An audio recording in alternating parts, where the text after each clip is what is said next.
आपल्या शरीरामध्ये 72,000 नाड्या असतात. त्या 72,000 नाड्या जिथे शरीरामध्ये एकमेकाला क्रॉस होतात आणि त्यामध्ये जे काही गठ्ठे बनतात एका ठिकाणी, जे पुंजके बनतात, ती म्हणजे आपली चक्र. आणि म्हणजे ही चक्र म्हणजे ऊर्जा केंद्र असतात. आणि चक्र म्हणजे हे काय पूर्ण चक्रासारखे दिसत नसतात, तर ती एक ट्रायंगल शेपमध्ये सगळ्या नाड्या एकत्र आलेल्या असतात आणि त्याला आपण चक्र म्हणतो, की जी आपल्या शरीराची ऊर्जा केंद्रे असतात.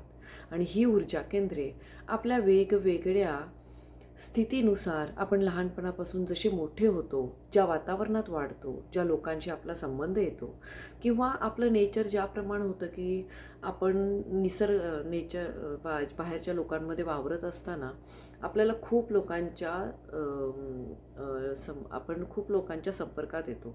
संपर्कात आल्यामुळं त्यांच्यातले आपला जो बॉडीचा आवरा असतो तो एकमेकात मिक्स झाल्यामुळं, एकमेकाच्या विचारांच्या तफावतीमुळं जे काही आपल्या मनामध्ये वादळ निर्माण होतं, या वादळांच्यामुळं आपली चक्र इनॅक्टिव्ह होतात किंवा त्याच्यामध्ये प्रॉब्लेम्स क्रिएट होतात आणि त्यामुळे निर्माण होतो डिसीज.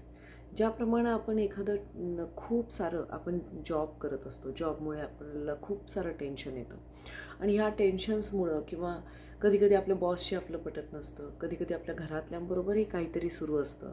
ह्या सगळ्यांच्यामुळं आपल्या मनामध्ये वेगवेगळ्या विचार निर्माण होत असतात आणि ह्या विचारांचा इफेक्ट ह्या चक्रांवर होत असतो. ह्या चक्रांवर झाल्यामुळं आपल्या पूर्ण शरीरावर होत असतो आणि ह्याच्यामधून वेगवेगळे आजार जन्म घेतात आणि हे पूर्ण ह्या जे आजारांचं हे चक्र असतं हे पूर्ण आपल्या ऊर्जेशी, आपल्या ह्या 7 चक्रांशी संबंधित असतं. ज्या वेळेला तुम्ही तुमच्या चक्रांवर काम करायला सुरू करता त्यावेळेला हळूहळू तुम्हाला जसं तुम्ही काम कराल, कधी 1 महिना 2 महिने, त्याच्याप्रमाणे तुम्हाला त्याची अनुभूती यायला लागते की आता मला हा फरक जाणवतोय किंवा मला आता माझ्यामध्ये उत्साह जाणवतोय, मला झोप येत नाही, माझा कॉन्फिडन्स वाढला आहे. हे जे चेंजेस होतात ते फक्त या चक्रांच्यामुळं असतात.